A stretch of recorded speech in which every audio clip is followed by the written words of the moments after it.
नमस्कार, heart talk Bharat देख रहे हैं आप। मैं हूं दिवाकर विक्रम सिंह। बिहार में तेजस्वी हारे हैं और हारे हैं अपनी गलतियों, ओवर कॉन्फिडेंस से। लेकिन बिहार में प्रचंड हार के बाद तेजस्वी के परिवार में जो कुछ भी हो रहा है उससे लालू और राबड़ी आज बेहद मायूस और बहुत ही दुखी होंगे। एक परिवार, आप कह सकते हैं भारतीय परिवेश में भी और हिंदू परिवार होने के नाते, जिस तरीके से कलह की स्थिति चुनाव परिणाम के बाद बना, और ये कोई ऐसी बात नहीं है। हमारे इस देश में परंपरागत तरीके से अगर कोई परिवार राजनीतिक परिवार होता है तो उसमें कलह की स्थितियां बनती हैं, लेकिन वो एक दायरे में रहती हैं, उसकी सीमाएं होती हैं। लेकिन जिस तरीके से सभी दायरे टूटते हुए दिखे बिहार चुनाव के परिणाम के बाद, और लालू यादव की वो बेटी जिसने किडनी डोनेट करके लालू यादव को जीवन दान दिया, और जो एक बेटी का कर्तव्य है अपने माता के प्रति, अपने माता और पिता, और साथ ही साथ जो वो दिल से करती रही है। बेटियों के संदर्भ में कहा जाता है कि अपने माँ बाप के लिए जितना पजेसिव वो होती हैं उतना पुत्र नहीं होते, लेकिन भारतीय परिवेश में हमेशा पुत्र प्रभावी रहे, क्योंकि ये पितृ सत्तात्मक सत्ता रही है। लेकिन रोहिणी आचार्य एक राजनीतिक जीवन जीते हुए भी पर्दे के पीछे और चाहे फ्रंट पर आकर उन्होंने अपने परिवार के खातिर बहुत कुछ किया। ऐसा लालू भी मानते रहे हैं, तेजस्वी भी मानते रहे हैं। लेकिन जो टूटन इस परिवार में पिछले 1 साल के दौरान हुई, और जैसा कि तेजस्वी यादव के बड़े भाई तेज प्रताप यादव और अब रोहिणी आचार्य और आने वाले समय में हो सकता है मीसा भारती या कोई और, जिस तरीके से बगावत पर उतर आए, दो बाहरी लोगों को जो इस समय तेजस्वी के खास बने हुए हैं, या उनके खास तेजस्वी हैं या तेजस्वी के खास वो हैं, ये तो अब उस परिवार के भीतर बहुत नजदीक से जानने वाला ही कोई व्यक्ति बता सकता है। लेकिन जिस तरीके से संजय यादव को पिन पॉइंटेड करके रोहिणी आचार्य ने तेजस्वी यादव पर निशाना साधा है, उससे आने वाले समय में बहुत मुश्किलों में पड़ी ये पार्टी और ये परिवार और ज्यादा मुश्किलों में आने जा रहे हैं। लेकिन सवाल ये है कि तेजस्वी यादव बिहार की संस्कृति, जो एक पारिवारिक सभ्यता होती है, उसकी सारी सीमाएं लांघते हुए क्यों देख रहे हैं। हालांकि जब तक तेजस्वी का पक्ष नहीं जाना जाएगा तब तक रोहिणी आचार्य जो कुछ भी कह रही हैं वो ये माना जाएगा कि शायद वो आरोप लगाए। लेकिन बेहद भावपूर्ण वो उनका बयान है, और हो सकता है कि अगर वो राजनीति से, जैसा कि वो कह रही हैं कि वो संन्यास ले रही हैं, सार्वजनिक जीवन से संन्यास लेते हुए अपना व्यक्तिगत जीवन जिएंगी, अपना पारिवारिक जीवन जिएंगी। और जब उन्होंने ये कहा कि उन्हें अपने माँ बाप का घर छोड़ना पड़ा, उनका अब कोई नहीं, तो वास्तव में ये एक भावुक और बेहद दहला देने वाला, परेशान करने वाला बयान लगा। हमारी राजनीतिक सोच या राजनीतिक विरोधाभास कुछ भी हो, लेकिन रोहिणी आचार्य जिस माँ बाप के लिए जी, जिस परिवार के लिए जी, आज उन्हीं रोहिणी आचार्य ने अपने छोटे भाई और साथ ही साथ उनके दो दाहिने और बाएं खड़े रहने वाले लोग जिस तरीके से उनके साथ दुर्व्यवहार करते आए नजर आए, और जैसा कि रोहिणी आचार्य ने आरोप लगाया है सार्वजनिक तौर पर, वो बेहद चौंकाने वाला है और तेजस्वी यादव की गिरती राजनीतिक साख पर एक बहुत बड़ा भट्टा है, ऐसा हम कह सकते हैं। इस परिवार के राजनीतिक रसूख का क्या हश्र होगा, ये आने वाले समय में पता चलेगा या बताया जा सकता है। लेकिन रोहिणी आचार्य ने जो आरोप लगा दिए हैं वो तात्कालिक तौर पर यह दिखता है और यह संकेत करता है कि वास्तव में ऐसा कुछ वहां हुआ है, और यही सब कुछ हो रहा था जिसके कारण आज राजद की यह स्थिति हुई। अगर संजय यादव ही लालू परिवार के कर्ता धर्ता और लालू परिवार के राजनीतिक पृष्ठभूमि के संचालक, और यहां तक कि टिकट बांटने से लेकर के उन सभी मुद्दों पर जिसमें लालू और लालू के परिवार में सबको मिलकर के काम करना चाहिए था, उसकी भूमिका होती, और तेजस्वी यादव के हाथ में पार्टी की पूरी बागडोर चली गई। ये अपने आप में परिवारवाद के नाम पर खड़ी हुई किसी पार्टी के अस्तित्व विहीन होने का एक बहुत बड़ा प्रमाण है।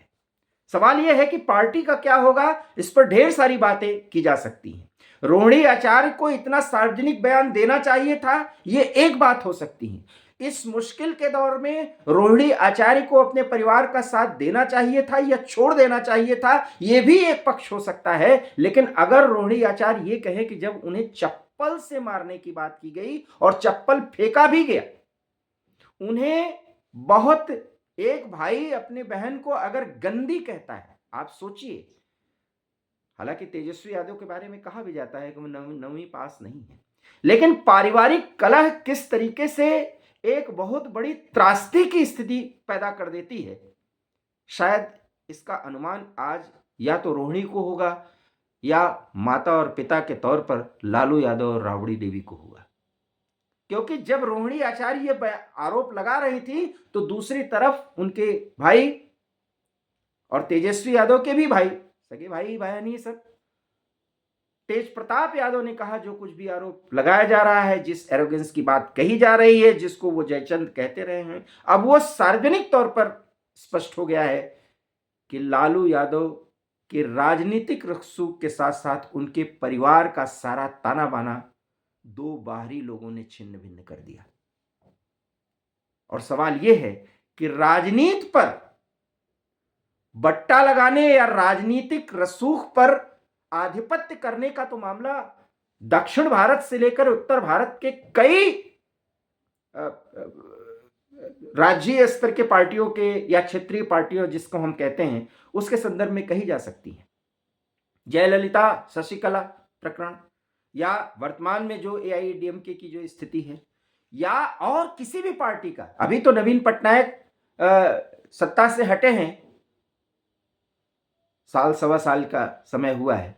उनके नाम पर वहां का एक सीनियर आईएएस अधिकारी जिनका कैडर भी, खैर कैडर तो उनका उड़ीसा का था, लेकिन वो साउथ के रहने वाले थे, इस कदर आधिपत्य था कि पार्टी की पूरी कैडर ही दूर होती चली गई और यही उनके चुनाव के हार का कारण था।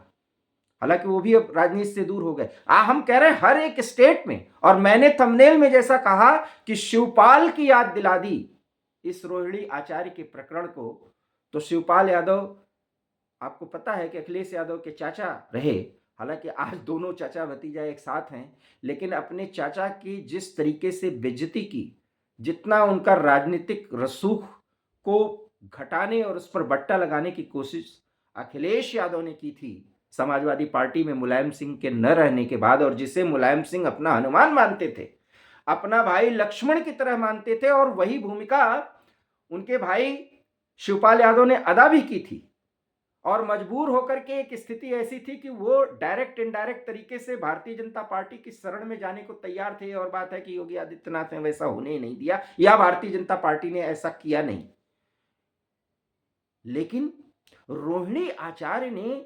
तो जो बात कही वो तो अपने आप में बेहद दुखद है। अगर तेजस्वी यादव ने इतना भी कंट्रोल नहीं किया अपने राजनीतिक सहयोगियों को कि जिन्होंने उनकी बहन को चप्पल मारने की बात कही, अब वो मार रहे थे कि तेजस्वी यादव मारने की बात कर रहे थे, या उन्होंने मार दिया था, और उसके बाद सार्वजनिक तौर पर आकर के पत्रकारों से उनको कहना पड़ा कि अब उनका कोई घर नहीं, अब उनके आगे पीछे कोई नहीं। वास्तव में एक लड़की का, एक महिला का अपने मायके से इस कदर बेदर होना, उसको आप कह सकते हैं कि दरबदर कर दिया जाना, या यूं कह सकते हैं उसको बेघर कर दिया जाना, अपने आप में एक बहुत ही ज़्यादा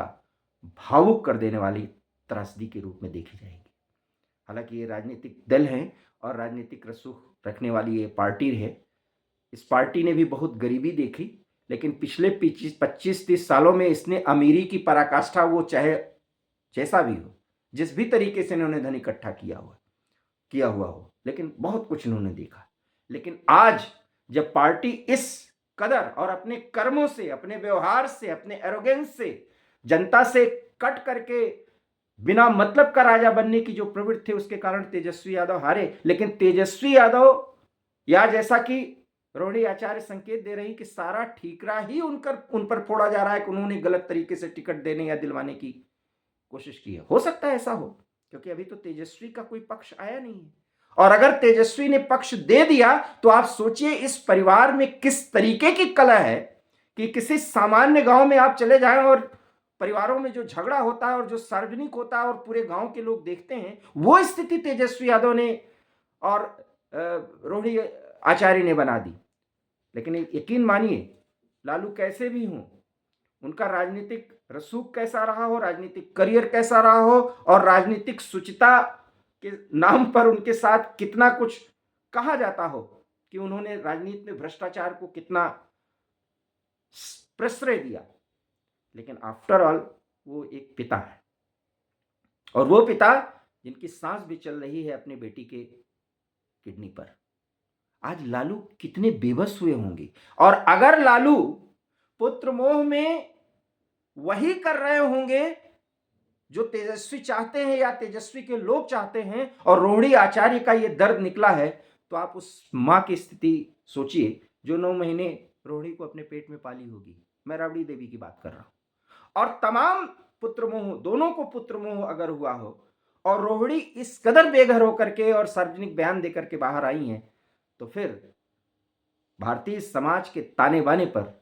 इतना बड़ा ये चोट है,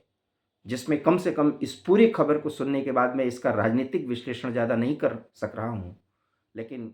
वास्तव में एक बहुत बड़ी त्रासदी की स्थिति है, जहाँ पर सभ्यता और कल्चर की बात करने वाले लोग, विशेष करके अगर तेजस्वी यादव जब तक कि उनका पक्ष ना आ जाए, और अगर पक्ष में वो घालमेल करेंगे, तो यकीन मानिए पारिवारिक कलह के कारण परिवार तो उनका छिन्न भिन्न होने जा ही रहा है, उनका राजनीतिक करियर भी वास्तव में इस कदर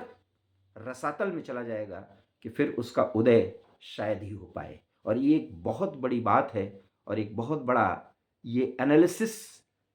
की सोच है मेरी, जो मैं कह रहा हूं कि अगर बहन के द्वारा लगाए गए आरोपों में सत्यता के प्रमाण मिले, तो आने वाले 5 साल वैसे भी अब उनको सत्ता मिलनी नहीं है। इसमें अगर इसी तरीके की दूरियां बढ़ी और ऐसे ही रार होती रही, तो तेजस्वी यादव का करियर पूरी तरीके से रसातल में चला जाएगा। मैं समाप्त होने की बात नहीं कह सकता, क्योंकि राजनीति में इतना बड़ा प्रेडिक्शन नहीं करना चाहिए, लेकिन तेजस्वी भी हंसी के पात्र हो जाएंगे। हमारा ये वीडियो आपको अच्छा लगा हो तो प्लीज़ इसे लाइक कीजिए, शेयर कीजिए। हमारे चैनल हार्ट अटैक भारत को अगर आपने सब्सक्राइब नहीं किया हो तो इसे सब्सक्राइब कर लीजिए। बहुत बहुत धन्यवाद। नमस्कार।